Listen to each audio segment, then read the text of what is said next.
Rubrique mensuelle droit du travail. Pour cela, Sarah Schifferling, avocate, nous a rejoint. Bonjour. Bonjour. Alors, nous allons aborder aujourd'hui le versement du salaire, c'est important. Comment est-ce que le salaire doit être versé? Alors, il n'y a pas de règle. Il peut être versé par virement bancaire ou postal, ou par chèque, ou en espèces. Est-ce qu'on peut être payé en liquide? Oui, on peut être payé en espèces, mais il y a deux conditions. La première, c'est que le salarié en fasse la demande, parce que l'employeur ne peut pas imposer au salarié d'être payé en espèces. Et la deuxième condition, c'est que le salaire soit de moins de 1 500 €, parce qu'au-delà, on ne peut pas payer en espèces. Alors, à quelle date est-ce qu'on doit être payé? Il n'y a pas de date précise. L'employeur peut choisir la date à laquelle il paye le salarié.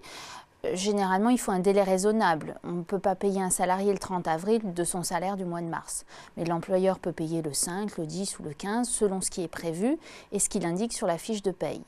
À savoir qu'il doit payer le salaire une fois par mois. Cette périodicité s'applique au salaire et pas forcément aux primes ou aux gratifications. Et c'est l'employeur qui, normalement, il est obligé de payer un jour ouvrable à moins qu'il le fasse par virement. Alors, au niveau des saisonniers, de ceux qui font du travail temporaire, ça se passe de la même manière? Non, alors les saisonniers, les travailleurs intermittents, les travailleurs temporaires et les travailleurs à domicile sont payés en fonction de la mission qui leur est attribuée. Si un travailleur temporaire a 10 jours de travail, mais il est payé à l'issue des 10 jours de travail, il n'a pas besoin d'attendre un mois pour être payé. Est-ce que c'est obligatoire de fournir un bulletin de salaire? Oui, la fourniture du bulletin est obligatoire. Il y a même certaines mentions qui sont obligatoires sur le bulletin de salaire. Et si le salarié ne l'obtient pas parce qu'il doit pouvoir en justifier auprès de nombreux organismes, il peut se retourner contre l'employeur devant le conseil de prud'homme pour obtenir ses fiches de paye sous astreinte. Alors, on entend parler parfois de retenue sur salaire. Est-ce que ça, c'est légal? Alors oui et non. L'employeur peut retenir quelques jours lorsque vous êtes en arrêt maladie et que vous êtes payé par la CPM. Donc les jours où vous êtes absent, il peut les retirer du salaire brut. Dans le même sens, si vous êtes en absence injustifiée, que vous ne fournissez pas de travail et pas d'arrêt de travail, il peut vous retirer les jours d'absence. Et il peut aussi vous retirer, si vous avez fait un acompte, il peut retirer l'acompte sur la fiche de paye.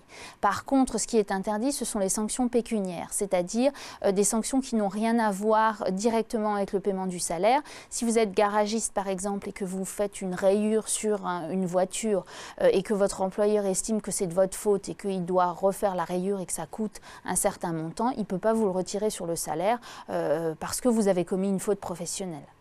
Et en le cas inverse, est-ce que si jamais il y a un trop perçu?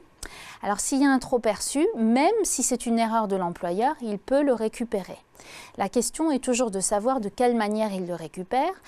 Alors soit il se met d'accord avec son salarié en disant voilà j'ai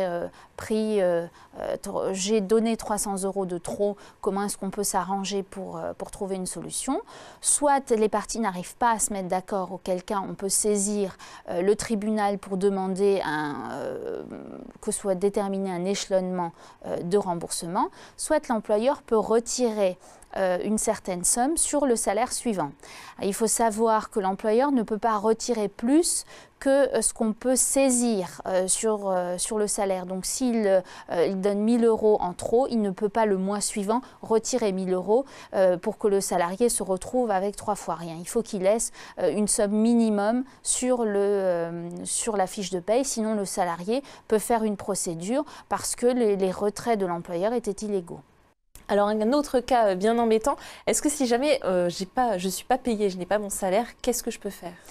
Alors, si vous n'êtes pas payé de votre salaire dans les délais qui sont impartis, il faut savoir que l'employeur s'expose déjà à une amende parce que c'est une infraction pénale de ne pas payer le salaire ou de le payer en retard. Si vous n'êtes pas payé, le mieux est de faire une mise en demeure en recommandant à l'employeur de payer le salaire, sous peine d'aller en justice.